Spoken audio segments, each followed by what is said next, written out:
All right, so we came up with 3 complex ideas. So first one was that slaves were treated cruel and unjust. Second one was that slaves didn't have any protection. And the third one was slaves owners are often heartless. So the idea of the complex idea was slaves were treated like property, slaves were overworked, slaves often ran away, slaves had no authority. Alright. So we got we know a complex idea is multiple ideas that you put together to come up with one big picture or overall goal. So that's what complex means. So the first set of ideas were slaves were treated like property, and we got this from Frederick Douglass being loaned to Mr. Covey. And then our second idea was slaves were overworked, and we retained that from when he was fanning the wheat and he actually became ill and sick. And this all goes into that one complex idea that slaves were treated and cruel and unjust through all those ideas. And another idea we got was slaves often ran away. And this also ties into slaves were treated cruel and unjust, because you won't run from a situation unless you feel that it's not benefiting you or it's harming you. And that's exactly why he ran away, because he was beat by Mr. Covey. All right, so explain. How we're going to explain that the slaves didn't have any protection was, first of all, slaves were always seeking help. So when he went to Miss Jenkins and asked for the root, it said, Mr. Jenkins said that the root would protect him from being whipped anymore or beat. So, but when he went back to Mr. Covey, he was jumped by a whole bunch of people in the barn. And to add on to that, we received the slaves didn't have any protection from when he went to his master. His master basically told him, like, no, you have to go back, because Mr. Covey owned him for that year, so it was out of his control. So that tells us how we know that Frederick Douglass didn't have no say-so in any other choice.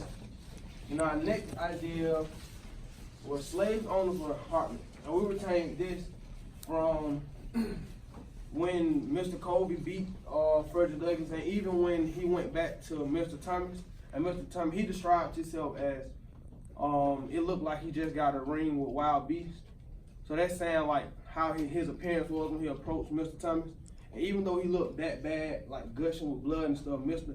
Thomas still didn't do nothing about it. He just told him to go back. And then after telling him numerous of times, he said that Mr. Thomas was gonna do something about it if he didn't go back. So that's telling us how this complex idea about how slave owners were heartless. They described it as heart of iron or something like that, and that also means heartless. And now Alright. The individuals that help us gain our reasoning are Mr. Covey, Thomas, Frederick Douglass, Senator Jackson, Mrs. Jenkins, and Mr. Kemp. And the office's purpose was to inform us about the hardships that Frederick Douglass faced during the time that he lived as a slave. The intended audience that I chose what my group chose was Etho, because I felt like he was telling us this.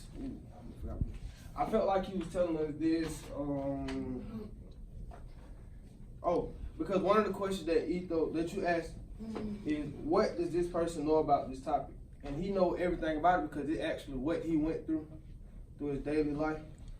And then it says, why should I trust this person? Well, why wouldn't you trust a person that actually went through slavery and trying to tell you what he went through? So that's what we felt like the intended audience was. Look at the top of the paper that you just read off of. What does the top of the paper say? How ought to persuade readers?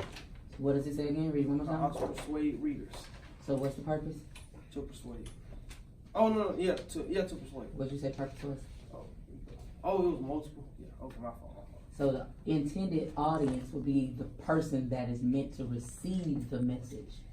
So I think the it's not a intended audience person. was the future generation. Like, No, wouldn't it be like After- everybody though? What do you mean, everyone? Like, okay, so he wrote it for everybody. When did he write this? When did he compose this piece? It's Like for in black people. 1890, It's for black people. 1890 But also something? depends on, like what the white people did to us, right? But could slaves read during this period when he wrote this? Some of them. So did he write it just for the few that could? No, I think it was for the future generation. No, So he wrote this just to tell people in 2020, or did he write What he this for went to through- make a difference then? I mean, how you gonna make a difference to people that can't read? Okay, I can say so both. who could he impact with this text?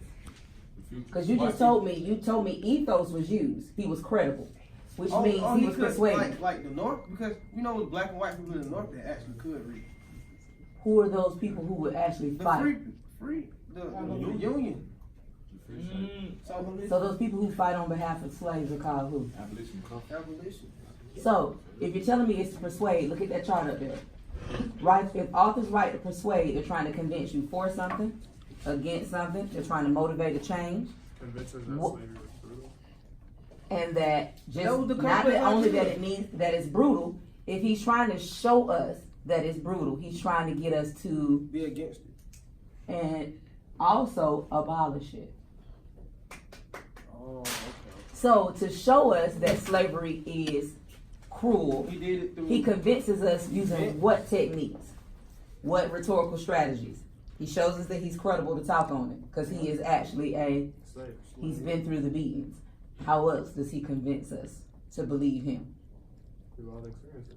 Oh, and then the pathos one, he actually like tried to get into our heart by telling us How did he get in your heart? What did you feel? Because if you hear about somebody being beat constantly, and then he's sick, and then don't nobody want to help him, he So make what it worse. feelings were evoked in you? I feel bad. Sympathy. Yeah, Sympathy. You felt bad for him. You pitied him. Also, how did you feel? He walked 7 miles. He got to Mr. Thomas. And in your heart, you believed that what was going to happen?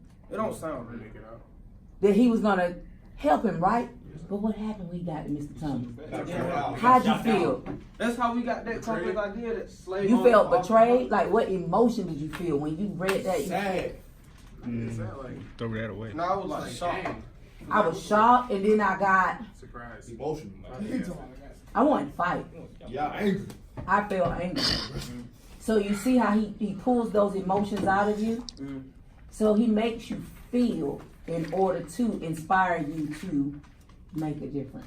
So he appeals to pathos. He appeals to ethos by showing you, I can talk on this subject. Got it? Mhm. So that's how he persuades us.